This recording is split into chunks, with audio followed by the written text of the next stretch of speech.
네, 꽉 막혔던 한일 관계에 훈풍이 불 조짐을 보이고 있습니다. 윤병세 외교부 장관이 한일 국교 정상화 50주년을 맞아 오는 21일 박근혜 정부 처음으로 일본을 방문합니다. 또 양국 수도에서 열리는 수교 50주년 기념식에 두 나라 정상이 축하 메시지도 보낼 예정인데요. 한일 관계 개선의 전기가 마련될지 주목됩니다.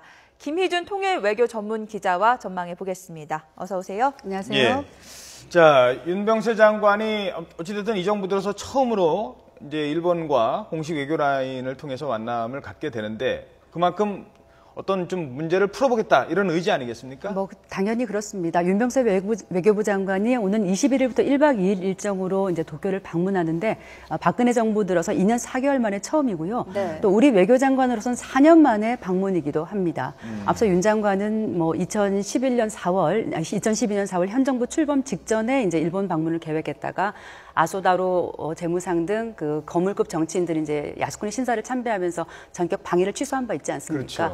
근데 사실 우리 정부 그동안에 이 위안부 문제 해결 없이는 한일 관계 개선 없다는 강경한 입장이었고 그 강경한 입장의 최전선에 윤병세 장관이 있었다고 볼 수 있는데 네. 이번에 이같이 이제 전격 방위를 결정한 것은 우리가 대승적 차원에서 한일 관계를 풀어보는 어떤 화해의 손길을 먼저 내밀겠다는 그런 의미가 있고요. 그만큼 일본의 좀 태도 변화를 촉구하는 면도 있다고 볼 수 있겠습니다. 예. 네, 그 태도 변화의 촉구 중에는 일본군 위안부 문제도 있고 과거사 문제도 있을 텐데 이런 걸 푸는 계기가 될 수가 있을까요? 네, 윤병세 외교부 장관이 이제 도착한 21일 당일에 기시다 후미오 외상과 도쿄에서 첫 외교장관 회담을 갖고요. 만찬까지 이을 예정인데 한일 관계를 푸는 가장 큰 고리, 이 일본군 위안부 문제에 대해서 집중 논의하면서 좀 단판을 지어볼 가능성도 있습니다.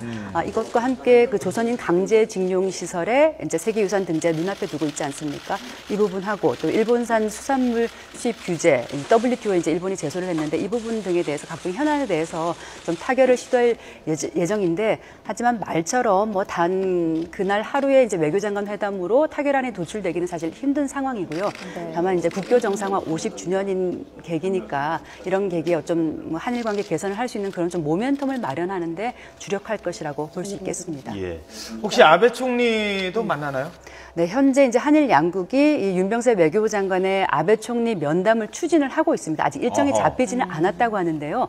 만약 면담이 성사되면 우리 박근혜 대통령의 어떤 구두 메시지나 또 친서를 들고 가서 좀 한일 관계 개선의 메시지를 전달할 가능성이 있습니다. 따라서 이제 이번 윤병세 외교부 장관의 이제 일본 방문 결과에 따라서 그동안 이제 열리지 못한 박근혜 대통령과 아베 총리의 정상회담 물밑 조율하는 어떤 전초전이 될 수 있다 이렇게 볼 수 있겠습니다. 네. 예. 한일 국교 정상화 50주년 기념식에는 이 양국 정상들은 축하 메시지를 보내는 정도가 될 것 같고 맞습니다. 대신에 고위급들이 교차해서 서로 방문을 한다고요. 네, 이 40주년 행사 때는 이제 양국의 정상들이 방문했지만 올해는 이루어지지 않았고 이제 네. 메시지로 대체를 하는데요. 이 20일 열리는 국교 정상화 50주년 기념식은 이제 서울에서는 주한 일본 대사관이 도쿄에서는 주일 한국 대사관이 주최를 합니다. 양측에 이제 거물급들이 참석을 하는데 도쿄 행사에는 이제 윤병세 외교부 장관이 기시다 후미오 외무상과 함께 참석할 예정이고요. 또 아베 총리의 이제 외교 책사로 불리죠. 야치 국가안전보장국장이 참석할 것으로 알려져 있습니다. 그리고 서울 행사에는 이제 윤상직 산업부 장관이 우리 정부 대표로 참석하고 그리고 아베 총리의 특사가 올 예정입니다. 누카가 이제 일한의원연맹 회장이죠. 예. 그리고 11선의 중의원이고 또 방위청 장관 등을 지낸 아주 거물급 정치인입니다. 이 아마 누카가 의원이 와서 아베 총리의 어떤 친서를 들고 박근혜 대통령을 만나면 그 또한 또 좀 좋은 메시지가 될 수 있을 것으로 보입니다. 알겠습니다. 네. 자, 앞으로가 이제 이제 우리는 뭘 풀어보자는 단계까지 우리가 먼저 네. 화해 제스처를 내밀긴 했는데 일단 위안부 문제 같은 경우도 그래요. 이게 박근혜 대통령이 최근에 그 해외 언론과 인터뷰에서 어느 정도 해결이 됐다라고 이렇게 했는데 일본 정부가 또 아니다라고 얘기를 하니까 그렇습니다. 과연 그 위안부 문제 이런 게 좀 구분응선을 넘은 겁니까? 네, 사실 이제 박근혜 대통령이 이제 이번 워싱턴 포스트와의 인터뷰에서 예. 아주 상당한 진전이 있었다. 마지막 단계에 와 있다라는 표현을 썼지 않았습니까? 예. 근데 실제 이제 지난 1년 2개월 동안 한일 양국이 이제 8차례에 걸쳐서 국장급 협의를 하면서 사실 처음 단계보다는 많이 진전이 돼 돼 있었습니다. 일본 정부 입장은 1965년 한일 청구권 협정으로 모든 게 해결됐다던 입장에서 나아가서 뭔가 타결안을 만들어 보려고 하는 것은 사실은 맞는데요. 하지만 이 구부 능선을 넘었다고 보기는 아직 이른 것으로 보입니다. 이제 외교가에서 이제 흔히 쓰이는 금언이 악마는 디테일에 있다, 악마는 세부상에 있다는 건데요. 네. 이거는 이제 협상이 99%가 다 타결이 된 것 같아도 1%가 해결 안 되면 막판에 협상이 이제 깨지지 않습니까? 그런 부분에 있어서는 아직까지는 이렇게 타결 선언이 임박했다고 보기는 아주 조금 조심스러운 상황인 것 같습니다. 그 뭐 사과는커녕 뭐 인정도 못 하나요?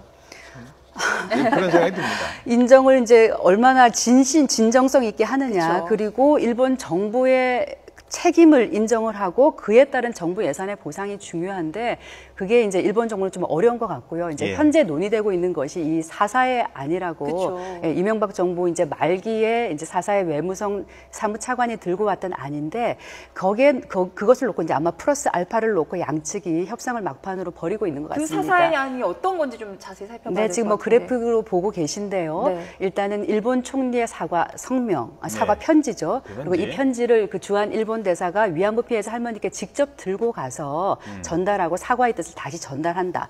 그리고 인도주의적 차원에서의 이제 정부 보상이 라는 이게 좀 아닌데요. 문제가 되는 거죠. 그러니까 이 지금 현재 정대협 관계자분이나 제가 이제 연락을 좀 해보면 이분들 네. 입장은 우리는 인도적 차원에서는 받을 수 없다. 중요한 건 일본 정부의 법적인 책임을 인정하고 정부 그렇죠. 예산에서의 당연한 보상이 있어야 된다는 부분. 그러니까 이른바 사사연 플러스가 우리 측의 입장이 될 것이고요. 네. 근데 오늘 또 니혼게이자이 신문이 현재 협상이 되고 있는 뭐 조율안을 입수했다면서 보도를 했습니다. 그 안을 보면은요.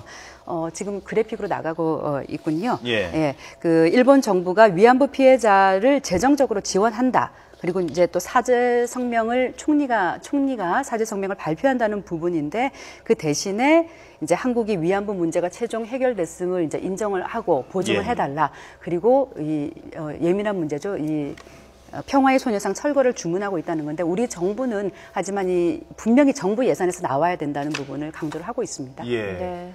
얼마 전에도 위안부 할머니 또 돌아가셨잖아요, 두 분. 안타까운 그 일이죠. 분- 예, 신분밖에 남아있지 않으시거든요. 예. 네. 이제 쉬운 50명 남아 있고 네. 그 위안부 할머니 일본군에 끌려가서 몹쓸 짓 당할 때 나이가 12살이었습니다.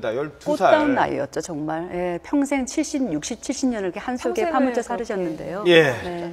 좀 윤병세 장관의 방일에 그런 식으로 좀 결과를 얻을 수 있도록 기대를 해보겠습니다. 네, 지금까지 김희준 기자였습니다. 수고하셨습니다. 고맙습니다.